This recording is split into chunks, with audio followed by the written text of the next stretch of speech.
Hey, what's going on, guys? Oz here. This is a 253 kill gameplay on the map raid using the Scar H assault rifle.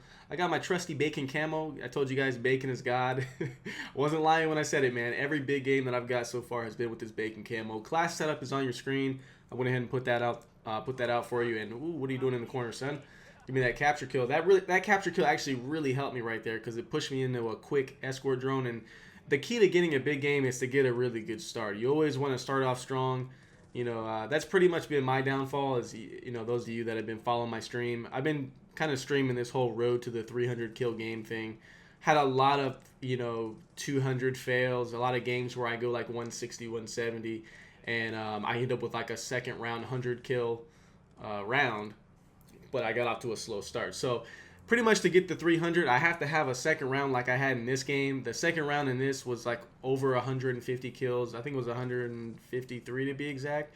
And I had 100 kills in the first round. So I was like 50 kills off. All I needed to do was land about 2 more sets of streaks, land 2 sets of swarm, 2 sets of dog, and 2 more escorts, which I did die off of in the first round.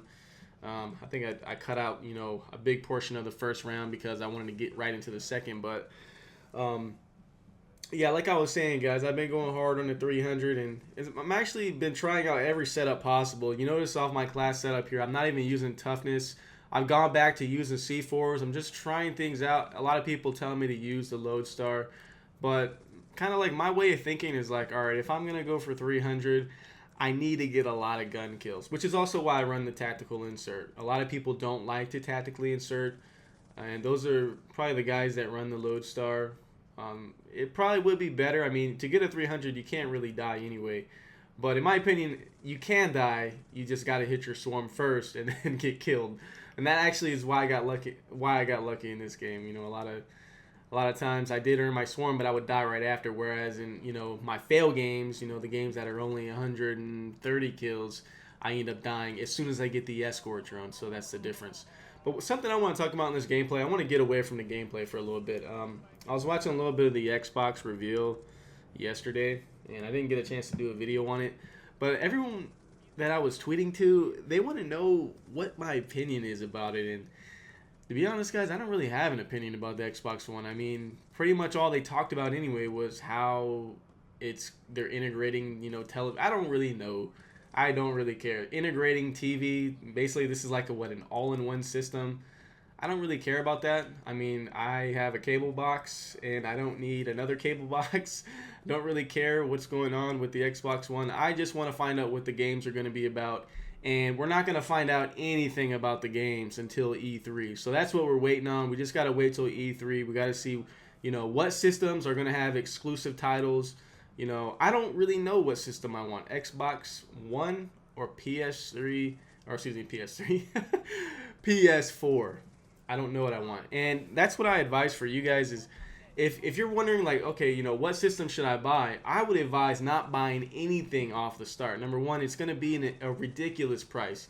You don't want to be paying anywhere from $500 to $1,000 just for a console game. That's like going and buying a brand new PC. You probably would be better off buying a new PC. And then on top of that, you don't know what the system's popularity is going to be. Like when 2 systems first come out, they always have the competing times. When 2 of them drop, there's always one that's dominant. And what really makes a great system is the following it has in the online community for the games. That's what makes Call of Duty is obviously there's so many people that play it. Could you imagine playing Call of Duty if there was only, say, 3,000, 5,000 people online? Like, if you go back and you play World at War or COD 4, just imagine that group of people. Like, you go into a ground war and there's only 100 people playing ground war. You know how ridiculous that would be? So, you got to have the following, and that's what I want to see before I make my purchase, is I want to see what system people start gravitating towards. I want to see what system has the exclusive titles. And that's a big factor in my decision. And especially I'm probably going to wait about a year till the price drops because, I'm not a millionaire. I don't need to be dropping $1,000 on a system or whatever it is that it's going to cost. I just want to figure out, okay, what's going to have the good games? What are most people playing?